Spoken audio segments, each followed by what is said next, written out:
Philadelphia plays Tampa Bay in just 5 days, yet a flurry of big news just dropped, as the Bucs will be without their best player and the Birds might be forced to start an interesting backup.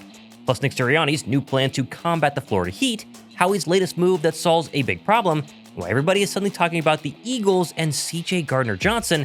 Thomas Mott, this is the Thomas Mott Show.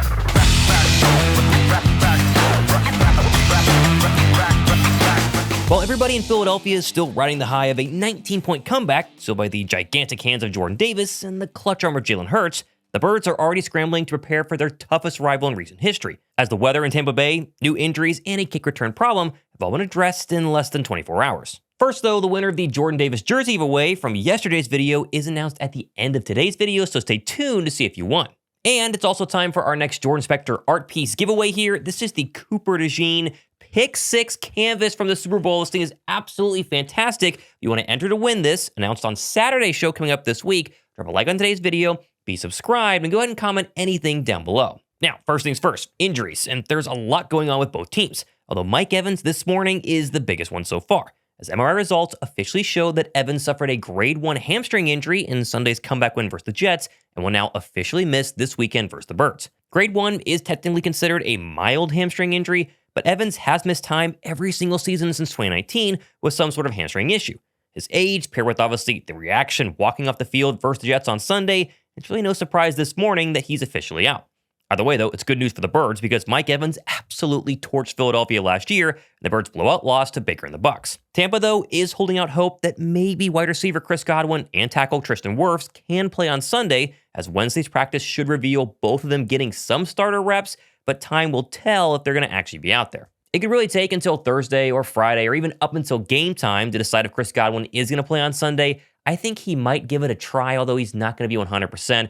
Either way, Mike Evans being out, that is really, really good news for Philadelphia. What's not good news is the Eagles' injury front this morning, as a report from Jason Dumas on Monday afternoon said that both Adoree Jackson and Ja'Cory Bennett suffered injuries against the Rams that could keep them out of the Bucs game. Now, I'm not sure how Adoree actually got hurt, although as mentioned on yesterday's show, he had a very solid game, all things considered, but I do think JB was likely injured on the blocked field goal as he dove in front of a Rams player here to allow Jordan Davis ultimately pick up the ball that won the game. And naturally, we'll have to wait and see what happens with Adoree Jackson and Ja'Cory Bennett, but if neither of them can go, that would mean Kelee Ringo or Mac McWilliams, but likely Kelee Ringo is the next man up, and I thought Vic Fangio dropped a pretty major hint during his press conference this morning, basically saying that Kelee is ready to go eventually when his name is going to be called. Yeah, I've told Kelee here recently, not in the last few days, but since the end of camp, he's going to get his opportunity at some point. And he got to be ready. I think he's handled it very well. Hadn't affected his role as a special teamer, which he's one of the top ones in the league. And I think he knows that eventually he'll get a shot, for some reason whatsoever. One good game for Kelee Ringo could be enough to maybe get him back in the conversation. Not going to hold my breath, but what an opportunity for number 7. Thankfully, though, regardless of who's out there at cornerback on Sunday, no Mike Evans means Quinyon Mitchell is now going to probably travel with Bucs rookie sensation Emeka Egbuka, who is slightly banged up himself, but has been putting on an offensive rookie clinic early on this season. Q traveled against CeeDee Lamb in the second half of the Cowboys game, did a great job, and then traveled with Davante Adams the entire day versus LA, when Matthew Stafford went 3 for 7 for 20 yards when targeting Mitchell. Something Vic Fangio said is extremely hard to do for even great cornerbacks like Q this morning. I think he did fine. Obviously, he's a hard guy to cover. They had two really good receivers. So I think he did fine. When you're matching guys, it's not as easy as you think it is. Everybody thinks it's easy, but it's not. And I think he's done a good job with it. Either way, Philadelphia's pass defense, it's dramatically improved from that first half disaster versus CeeDee Lamb and the Cowboys week 1. They were pretty good last week against a bad wide receiver core and the Chiefs. And then, yes, Puka Nacua had a good day on Sunday, but they really shut down Davante Adams, offensive pass interference aside. Either way, shout out Vic Fangio, this pass defense is improving, and even with Adoree Jackson and JB out, can have a really good Sunday versus the Bucs.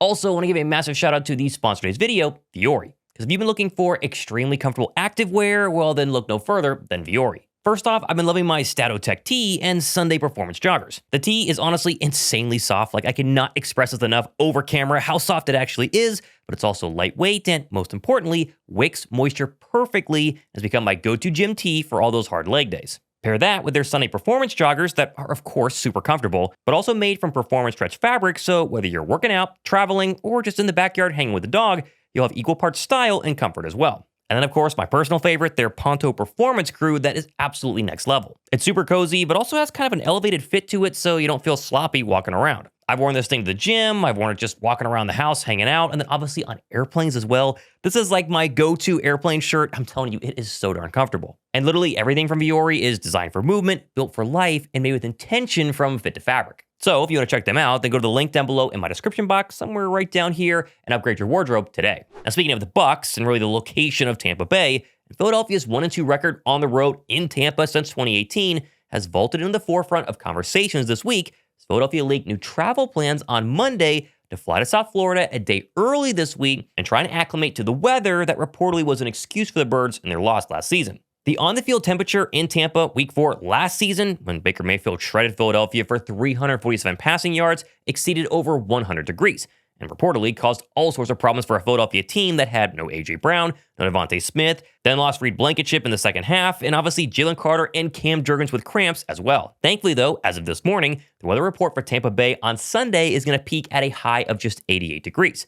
Good sign of potential relief from the heat, at least this time around. I'll be honest, I totally acknowledge that the heat in Tampa Bay last season was a factor for the Birds. I also think they weren't playing well at that time, but the idea that they can go down early and acclimate to the weather because they get there on Friday instead of Saturday, I'm not buying. I'm fine with any sort of advantage they possibly can get or think that they can get, but it sounds like Vic Fangio agrees. Playing in a hot stadium or a hot field like Tampa Bay, it's a mind over matter situation and not something you can just acclimate to. Well, it's too late to do anything right now for it, as far as prepping for it. You don't practice in the heat one day and say you're acclimated, or take a pill and say you're acclimated. The key will be, it's a mindset, number one. Number two, we need to not let them have 8, 10, 12 play drives on us. The truth is, Philadelphia's real problems versus the Bucs, weather aside, has been the lack of A.J. Brown. As last season, as I already mentioned, he was out, but Brown also missed the evening playoff game against Tampa in 2023. When the Bucs and Eagles played with Brown on the field, regular season 2 years ago, Philadelphia won that game, and pretty handily. Now, moving on, and after addressing the DB issues and, of course, the temperature issues down in Tampa Bay, Howie Roseman has now made a move to address the kickoff return problems that were absolutely terrible on Sunday, and a lot of people are overlooking it. Philadelphia's inability to basically field any kickoff on Sunday versus the Rams left them with drives that started at their own 20, 19, 9, and 14-yard lines. And despite putting up significant draft capital into 2 trades to help this very issue, Howie then approached the waiver wire yesterday afternoon and signed yet another kickoff specialist in Xavier Gipson. Now, Xavier Gipson aside for a second, and special teams coordinator Michael Kelee met with the media today and did address the kickoff return issues and said it was more about what the Rams were doing and not what Philadelphia was doing in terms of catching the football. From a coaching standpoint, you always look, after the fact is 2020, how do I keep getting these guys better in terms of dealing with those type of knuckleballs? And again, it's just one of those things where you think you can prepare them for as much as they possibly can. Then when it comes into real life, you're still in awe of it. Like, that ball moved 4 times before it hit the ground. But for us, after, the ball hits the ground, let's get north and south. Let's put the pressure on them. Can they tackle? Can we run forward? Can we break a tackle and get, some positive yards instead of running east and west? So just some growth from there for both myself as a coach. How do I prepare these guys even better? From fielding those type of balls to Tank and John and any other returner, let's mitigate the problem. Let's get north and south and see what we get going right there. By that or not, still, Howie Roseman went out and got a Xavier Gipson, who has 44 career kick returns in the NFL, which technically is 44 more returns than John Mechie had before being traded to Philadelphia a couple of weeks back. Which, by the way, I'm still kind of scratching my head why Philadelphia traded for John Mechie. Was he supposed to be a good kick return specialist and just is not panning out? He only has 1 catch as a wide receiver. Is he just a depth guy overall? I'm not hating on John Mechie by any means. I think if there were injuries ahead of him, maybe he could play and be a significant impactful player. But so far, the Mechie trade, it's not really worked out. And the same kind of goes for Tank Bigsby. At least he has kick return experience in his past, but so far, he hasn't really flashed them through 2 games in Philadelphia. Still, I digress, back to Gipson, the newest Eagle, and the positive here is that he's averaged the 4th best kick return numbers in the entire league since last season. The only reason that he was actually cut by the Jets was due to a costly fumble 3 weeks ago in week 1. I personally don't know if Xavier Gipson is going to solve the Eagles' kick return issues in 1 week and be the hero that we need, but at least put him out there and let him try. Have some friendly competition for Mechie and Tank Bigsby. I personally think that they will take Mechie off the field on kick returns and insert Gipson. Time will tell, but at least Howie made a move to address a small problem, but a problem nonetheless. Now, switching to a move that Howie definitely won't make, and the Houston Texans just stunned everybody this afternoon by releasing safety CJ Gardner-Johnson after the former Eagle played 65 of 70 defensive snaps this past Sunday. And yes, I've seen all of your DMs the past 10, 15, 20 minutes since he was released saying, Thomas, we gotta go sign him. Go bring back CJ Gardner-Johnson. I'm telling you guys, it is not gonna happen. CJGJ has now been cut or traded by 6 teams in 6 seasons. Philadelphia giving up on the star safety after a very successful 2024 campaign, despite clearly needing help on the back end of their defense heading into this season. And a lot of you guys know that I was told by somebody I trust that Gardner-Johnson was not traded to Houston this offseason for cap reasons, but instead for other behind-the-scenes issues, which I was told not to make public, and I haven't. And what do you know? Texans reporter Aaron Wilson today reported, quote, Texans released Gardner-Johnson after friction behind the scenes, with him complaining about his role, wanting to blitz more per league sources, and even communicating that he wanted to be traded. It just didn't work out for him here. Pair that with the fact that Field Yates then confirmed that just 3 weeks ago, the Texans converted $6.58 million of Gardner-Johnson's salary into a bonus, which is a clear sign they did love him and wanted him to be a Texan long term. But now, 3 weeks later, something very quickly changed. So, read between the lines here. Once again, I'm telling you, Gardner-Johnson keeps getting cut by teams. Teams that think he's a good player, that think he can still be an elite safety in the National Football League. They've given him money to try to make it work out, and it just hasn't. And so, the fact that Philadelphia just tried to cut and then eventually traded Gardner-Johnson does not mean they're going to forget everything that happened last season and go, you know what, let's go ahead and bring him back. Plus, didn't we all just watch last week rookie sensation Drew Makuba have an absolutely incredible game versus the Chiefs? If you brought back Gardner-Johnson, you're either going to kick DeJean out from playing the nickel, which he's fantastic at, or I guess bench Drew Makuba. Honestly, guys, I'm good. What I'm not good with, though, is the press conference today by Kevin Patullo.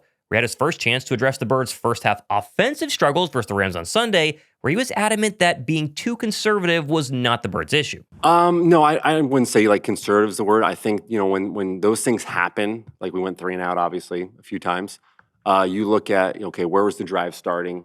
What was the breakdown on the play? What happened? You know, how do we stop this? How do we get out of this? So I think when we look back on it, you know, there's obviously things we can always learn from that.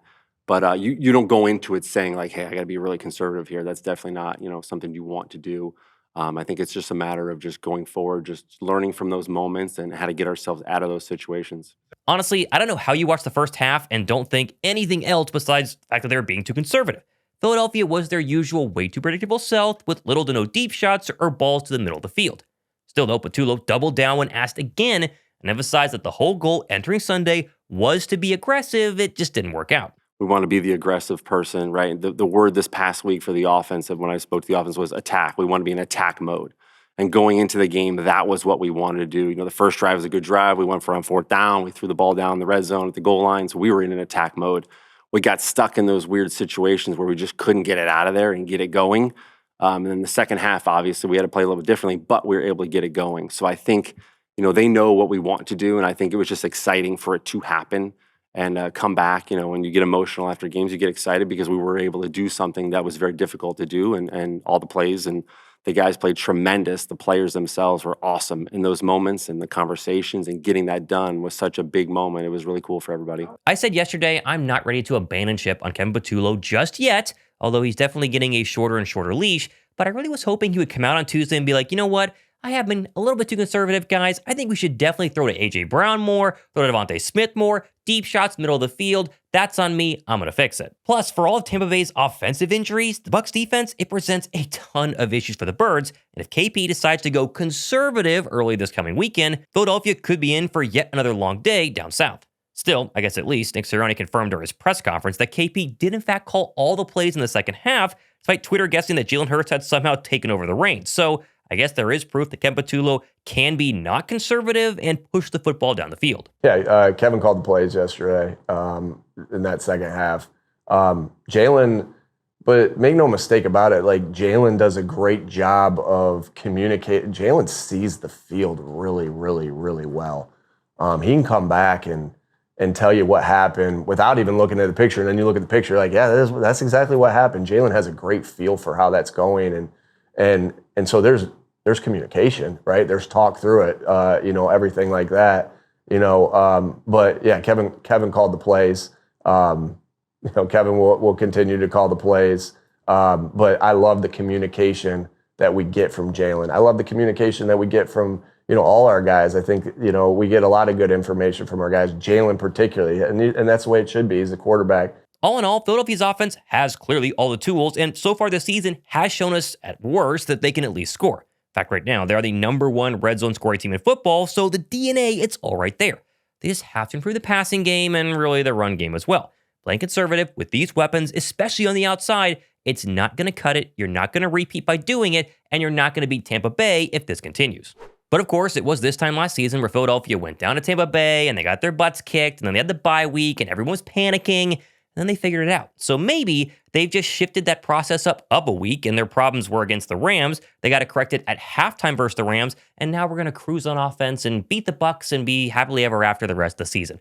I don't know if that's true. I hope that's the case, but it's funny how we're having offensive issues. We had the same offensive issues last year going into the Bucs, but this year, without Mike Evans, I think the Birds have a pretty strong chance. I don't know. Let me know what you guys think down below in the comment section. Now, time for our Jordan Davis jersey winner. I selected randomly one subscriber who liked yesterday's video and commented JD, and that was at Fizz, F-I-Z, Gig 2016. So FizzGig, you won. Go down below in my description box. It'll show you the email to send me an email. Prove it's you, your size, your address, and I'll get it shipped out as soon as possible. And as usual, watch out for scammers, because I will never reply to one of your comments and say, buddy, you've won, or whatever the scammers are doing. So, FizzGig 2016, you won, congratulations. And of course, make sure you guys comment down below to get in on the Jordan Spector giveaway happening this coming Saturday. I'm Thomas Mott, hanging out on a pretty crazy news-filled Tuesday. This has been Thomas Mott Show.